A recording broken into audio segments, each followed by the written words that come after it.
after the cold front moves in, and that means more of us are thinking and making soup. So that makes a lot of us very happy. And today, Heather Kyle-Harmon with the UT Extension shares these tips for keeping the right items in your kitchen to make any kind of soup you'd like. So the first thing you're going to do is to choose your fat. So that's up to you if you just want to use vegetable oil, some olive oil, some butter. You pick, you choose your fat, whatever your family's preference is. Step 2 is we're going to add a medium chopped onion. So this is kind of a base for all of the soups that you're going to put together, all the flavors. So 1 medium chopped onion, you're going to mix it with your fat, saute it in the bottom, and then we start adding our ingredients. So we're going to choose 1 or more of our vegetables. So this can be any vegetable that your family likes. You can choose canned.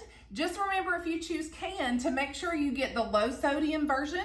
If you can't find the low sodium version, then just drain and rinse what's in the can. You can rinse off almost half of the sodium that's in your canned vegetables if you rinse and drain your vegetables. So canned is great. You can use frozen, just whatever vegetables you like. You can use fresh. If you have time to chop, that's wonderful. Bringing in those fresh ingredients. If you have a garden, bring in things from your garden. Next, we're going to choose a protein. So again, whatever your family's preference is. I have some shredded chicken here. If you like chicken in your soups, if you like ground beef, we can choose a different kind of protein, like a bean, if you want kidney beans or black beans, things like that in it. And you can add more than 1 protein. So whatever you like there for your protein. Then we're going to choose a starch. So if you like white rice, brown rice, if you like pasta in your soups, then just choose a starch, whichever one that you want.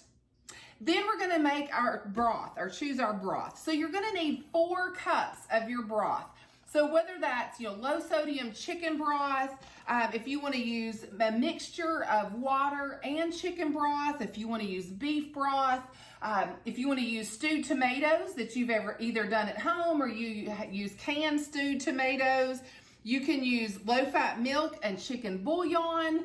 Make sure you get the lower sodium version of the bouillon, or any combination of those, again, to get our 4 cups of liquid that we need for our soup.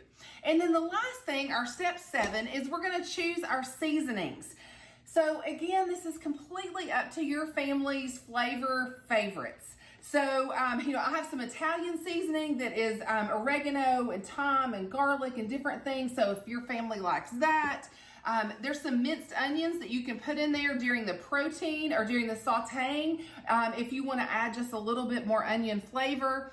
Parsley, Mrs. Dash is always, or low sodium seasoning is always good to get that little extra boost of flavor without adding the sodium.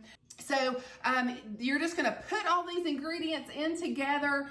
You're going to bring it to a boil, put a lid on, and then let it simmer, depending on your vegetables. So, you are going to have to allow time if you have fresh vegetables, carrots, potatoes, things like that. They're going to need some time to soften up. If you're using canned vegetables, then it's not going to take as long. They're already cooked. So you can just throw them in and you get a really quick soup.